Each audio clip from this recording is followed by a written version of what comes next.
Rated M for mature. I remember when I was a kid, and every kid loves dinosaurs, and you would always be like, oh, I love a velociraptor, I love a brontosaurus, right? And you could have that chart where you could see the scale of all the dinosaurs, and you'd have that one poor guy who was like 5'9", standing there looking nervous next to the stegosaurus and the brachiosaurus and everything, and you have that sense of scale. And I think if you're creating a cool video game universe with monsters, you want to have everything from something that's knee-high to him all the way to something that's 10 to 15 plus stories high and everything in between.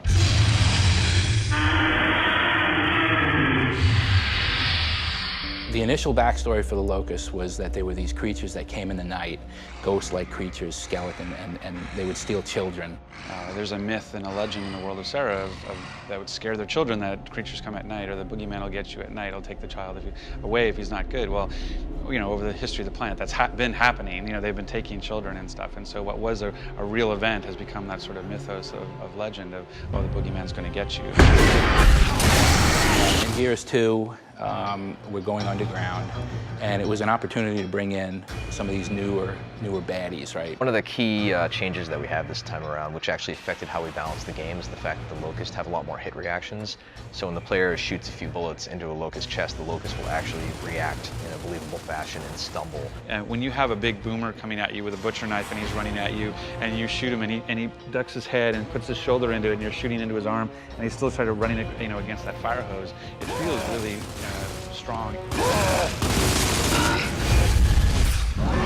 I'd say the biggest thing is we have expanded our AI family by quite a bit. There's lots of different creature types, and there's lots of new ways that the creature types interact with each other. For example, there's a new guy called the Cantus. They have the ability to revive downed teammates on their side, so if you shoot down a Locust but don't finish him, he can bring him back to life from across the battlefield. If you're in a fight with one of these Cantus guys and you ignore him, you're just fighting the front guys, they're just going to keep coming back. And if you do enough damage to him, he'll actually spawn tickers to go after you and try to distract you while he does other things. I love the tickers. The tickers are my new favorite enemy. It's sort of like a moving, walking landmine. Tickers! Their whole purpose is kamikaze, so they just kind of scurry around and hide until they see you, and then they'll just charge you, and once they get close to you, they kind of like, flex their muscles on their back and blow up this bomb that's on their back. So.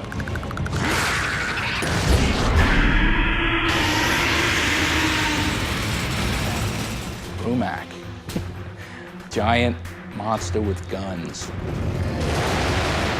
It was the first creature I saw for Gears of War back when I started. He's seen multiple iterations. We have him in Gears 2 now, where his armor's off. We've got versions with his armor on. He's got weapons. He doesn't have weapons. Talk about iconic creatures. The Brumac is the epitome of every Gears of War creature there is. Everything else is derived from him. Blood mounts are really cool. One of the most difficult creatures that you'll encounter in the single-player game. He's crazy, they kind of walk on their hands, and they've got these crazy weapon feet. That was a tough character to evolve because of the mechanics of it. We came up with this idea to kind of have it where he's walking on his arms, and his body kind of wraps up underneath, and it's his feet that are kind of sticking out in the front that kind of jab you. He's a really bulky, cool-looking character that the palace guards ride. And when he gets close to you, he's deadly. The melee attack is insane, and he just kicks at you with these sharp claws on his feet. And one of the cool things is you can shoot their helmet, and that'll get them all pissed off, and they'll actually rip their helmet off and then charge at you and stuff. So you can actually slow them down if you shoot them in the face, which what doesn't actually slow down if you shoot them in the face anyway. Palace guards are specific to the Locust Palace. He's essentially a Theron, but a crazy, mental, much more badass Theron. I think the one word that we do use most often, and probably daily, is badass. I think it's my art director, Chris Perna, it's his favorite word. Right. So he's got this crazy, shiny armor and stuff. He's highly visible, but he's highly deadly. Scourge is the new big bad, as we like to call them, in Gears 2, and he's the Locust higher-up, kind of high priest kind of character. The Locusts ultimately control a lot of the denizens of the Hollow by using things like pheromones as well as certain verbal abilities, and the Cantus are the class of Locust that use this, and he's essentially the leader of that caste. And he's incredibly agile, and he wields a burst pistol as well as a double-ended chainsaw staff, which is very useful for doling out a lot of pain. Scourge is our ROM 2.0, although he's badder than ROM. I'd say Scourge probably lays awake at night thinking about ways to hack people apart and separate them and eviscerate them. Scourge would eat Rom for breakfast, basically, yeah.